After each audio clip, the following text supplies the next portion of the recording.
Polda Metro Jaya menangkap 2 tersangka baru inisial DM dan MN dalam kasus judi online.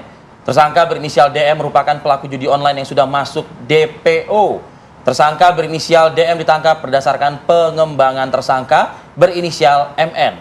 Sebelumnya tersangka MN ditangkap karena berperan sebagai penghubung bandar yang biasa menyetorkan uang dan menyerahkan daftar website agar tidak diblokir.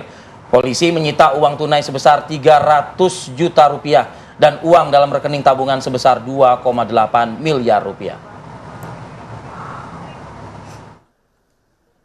Adapun peran daripada MN adalah sebagai penghubung. Saya ulangi lagi, adalah peran daripada saudara MN adalah sebagai penghubung antara bandar judi dengan para pelaku ataupun tersangka yang lainnya, atau tersangka yang sementara sudah kita tahan, di mana MN adalah orang yang menyetor uang dan menyetorkan list website. Jadi saya ulangi lagi bahwa peran daripada MN ini adalah yang menyetorkan uang dan menyetorkan atau menyerahkan list website untuk dijaga websitenya supaya tidak diblokir. Sedangkan tersangka DM berperan membantu kejahatan daripada saudara MN, termasuk menampung uang hasil kejahatan. Jadi saya ulangi lagi, peran daripada saudara DM itu membantu saudara MN menampung uang hasil kejahatannya.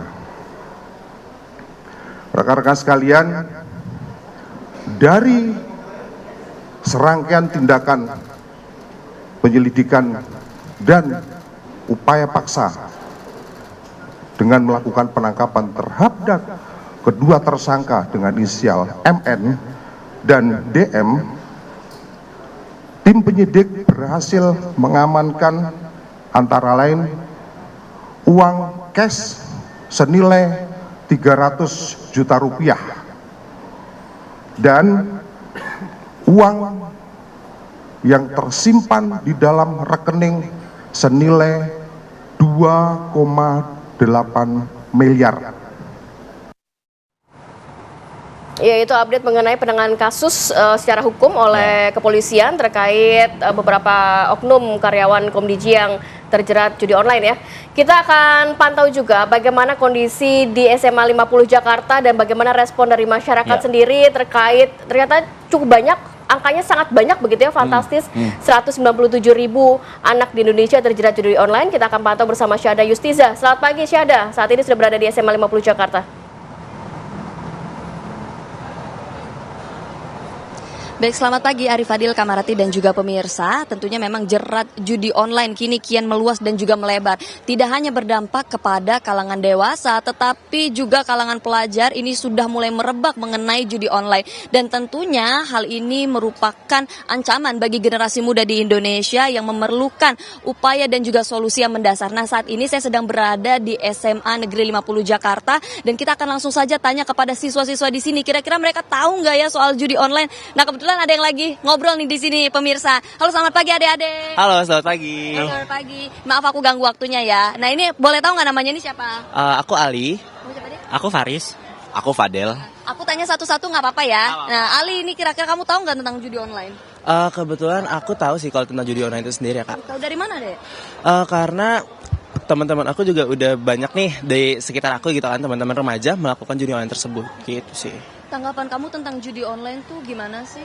Kalau menurut aku judi online tuh sebenarnya nggak banget ya Kak, apalagi di remaja gitu kan. Maksudnya kayak judi online itu banyak banget kerugiannya, kayak misalnya nanti dia akan menimbulkan efek kecanduan di mana nanti remaja tersebut akan melakukan judi online itu tuh terus-menerus gitu kan. Dan jadinya malah bikin kita tuh bikin anak tersebut malah jadi nyusahin orang lain, dan bahkan kalau dia stres dia mikirin judi online tersebut dengan kecanduannya itu malah jadi membahayakan dirinya sendiri. Kamu Gitu. sendiri pernah tertarik nggak sama judi online? Enggak dong, aku aman karena aku nggak pernah kepikiran untuk yang kayak gitu-gitu sih. Aku tanya ke teman sebelahnya ya. Oke. Halo nih Faris. Halo, Kak. Tahu nggak judi online? Kebetulan aku tahu, Kak. Tanggapannya dong tentang judi online ini sebagai siswa. Menurut aku sangatlah tidak lah pokoknya. Karena dari judi online itu sendiri itu memiliki dampak yang sangat berbahaya, Kak, dan juga bisa menurunkan mental kita ya sebagai remaja. Jadi menurut aku sih nggak banget sih kalau misalkan judi online itu sih. Dan aku juga nggak tertarik sama judi online juga. Kira-kira kamu sendiri memang nggak tertarik ya, jangan sampai. Ya, Iya. ya. Aku nggak tertarik ya karena emang tahu dampaknya itu sangat berbahaya, Kak. Jadi judi online menurut kamu berbahaya nggak sih bagi kalangan pelajar nih, generasi muda? Ya sangat berbahaya, Kak, karena dapat menurunkan mental, juga menimbulkan kecemasan, terus rasa males. Jadi ya gitu sebabnya. Jadi nggak baik ya? Nggak baik, Aku sih. ke temennya ya sebelah. Halo Ade Fadel. Halo. Kira-kira kamu tahu nggak sih tentang judi online? Oh, tentu saja tahu dong, karena kan isunya tuh lagi rame banget ya sekarang ya. Gitu. Nah kamu tahu dari mana nih Dek? Aku juga baca-baca dari berita, juga sama teman-teman aku juga banyak banget yang ikutan main. Kayak di sekitar aku juga kayak tetangga dan lain sebagainya kayak udah tahu lah kalau judi online itu kayak gimana. Tanggapan kamu nih Dek tentang judi online yang saat ini juga sudah melebar ke kalangan pelajar gimana?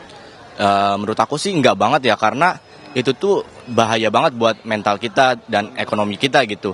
Dan udah pasti aku juga nggak bakal buat nyoba itu karena aku tahu itu dampak-dampaknya gitu. Kayak mulai dari ekonomi kita yang bakal terancam, terus abis itu juga kesehatan mental kita yang dimana kita akan menimbulkan kecemasan. Terus sama juga judi online ini kan kayak menguras uang kita ya, yang dimana itu akan mendorong kita untuk melakukan tindakan kriminal untuk melakukan kegiatan judi online itu. Maka dari aku kayak nggak banget deh kayaknya.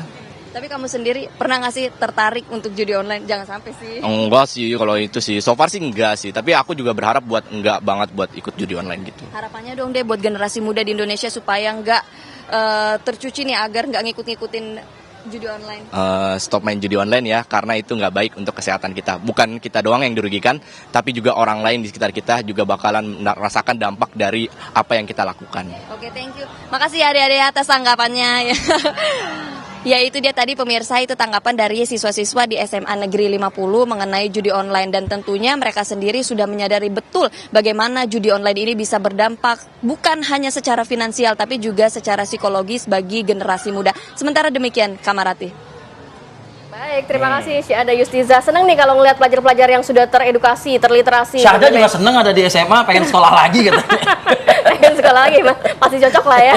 Coba saya ke Mbak Ledia. Mbak Ledia, kalau melihat tadi kan ya segelintir remaja yang sudah memahami mengenai judi online dan memang tidak mau terjebak dalam judi online. Tapi kan kita masih melihat banyak sekali contoh, 197.000 pelajar atau remaja lainnya yang juga terjebak judi online. Ini kalau dari Komisi 10 ada nggak sih penanganan yang secara serius begitu, mungkin kerjasama dengan KPAI, Kementerian Pendidikan, psikolog dan lain sebagainya untuk anak-anak yang sudah terjebak judi online ini, Mbak Ledia? Sudah beberapa kali mendiskusikan, terutama sejak periode lalu ya, bahwa ini fatal kalau misalnya dibiarkan, diteruskan. Karenanya kita kemudian melihat pertama, tadi bab literasi, kedua bab bagaimana bekerja sama dengan orang tua, tidak membiarkan anak dengan mudahnya menggunakan gawai tanpa ada edukasi. Ketiga, karena yang menjadi domainnya Komisi 10 itu adalah dengan Kementerian Pendidikan Kebudayaan Ristek pada saat itu, adalah bagaimana kemudian menyiapkan guru-guru pendamping, dalam hal ini adalah guru-guru bimbingan konseling. Karena kemudian kami mendorong supaya guru-guru bimbingan konseling di sekolah dasar juga diadakan. Karena sampai sekarang masih belum ada. Karena bagaimanapun yang sudah mulai kena makin muda usianya, makin di usia 10 tahun berarti kelas 4 SD. Kemudian juga yang kita dorongkan untuk makin dikukuhkan adalah bagaimana edukasi dan literasi digital dipercepat kepada anak-anak sehingga anak-anak bisa membedakan. Karena kan itu tipis ya bedanya antara main game dengan judi online dalam bentuk game. Nah, jadi ini yang harus sangat berhati-hati, membuat anak bisa dengan segera mengetahui bahwa kalau dia melakukan ini berarti dia akan terlibat pada judi online-nya, tetapi kalau dia masih berada dalam jalurnya, itu masih dalam game biasa. Game sendiri pun juga perlu ada pendampingan, ada yang memang konstruktif buat anak-anaknya, ada yang memang tidak patut buat usia-usia mereka. Jadi ini benar-benar harus dengan pendampingan orang tua sesungguhnya, apalagi pada kelas-kelas kecil seperti SD dan SMP. SMA sendiri sebenarnya harusnya mereka sudah punya kemampuan untuk memikirkan memilih. Dan faktor teman itu juga menjadi faktor terbesar bagaimana mereka bisa saling mengingatkan. Pengaruh teman sebaya itu jadi hal yang perlu kita dorongkan agar mereka bisa lebih kuat lagi untuk menolak hal-hal yang negatif di antara mereka, bukan saling mempengaruhi pada hal-hal yang negatif. Jadi kita juga melihat bahwa di awal periode pemerintahan Pak Prabowo sendiri, Pak Prabowo kan sudah menyatakan bahwa itu harus diberantas. Artinya bukan cuma dari sisi pendidikan, dari sisi penyelenggaranya memang seharusnya situs-situs itu ditutup, jangan sampai kemudian terbawa. Karena ketika kemudian kita bicara judi online, nanti akan terkait dengan pinjaman online. Begitu mereka ketagihan, nggak punya uang, mereka akan cari pinjaman. Dan seterusnya yang itu sedang terjadi, dilaporkan di masyarakat. Anak-anak usia-usia SMA, usia-usia kuliah, itu juga akhirnya dengan kecanduan itu akhirnya mencari pinjaman karena mereka tidak punya penghasilan. Kalaupun punya penghasilan, kalau dipakai semua ke sana kan habis juga gitu ya. Jadi kematangan dan kesiapan mereka untuk menghitung, kalau mungkin Mbak Ola bilang merencanakan masa depan gitu, melihat masa depan ya. Life planningnya itu mereka juga harus mulai disiapkan, dipahamkan kepada mereka dalam pembangunan karakter itu, supaya nanti makin dipahamkan. Bukan cuma psikisnya, juga pendidikan agamanya dan pendidikan keluarganya juga menjadi bagian yang sangat penting. Dan ini mestinya sih harusnya sudah bisa segera dilakukan gitu. Oke. Baik. Mbak Ledia, saya kembali ke Mbak Ola. Mbak Ola, kalau tadi Mbak Ledia mengatakan literasi begitu ya. Literasi macam-macam, bisa ada pendidikan agama, pendidikan sekolah, pendidikan keluarga gitu ya, dan juga lingkungan sosial. Nah, penyembuhan Mbak Ola yang saya ingin fokuskan nih. Orang yang sudah anak yang sudah terpapar, ya kalau orang tua kan berpikir kan ya udah memindahkan sekolahnya mungkin ke pesantren agar Terus ilmu nggak kasih agama lebih gadget dominan lagi gitu ya. Nah, bagaimana dari aspek Mbak Ola melihat hal ini? Usai jeda kita akan lengkapi ya informasinya. Kami akan kembali saat lagi.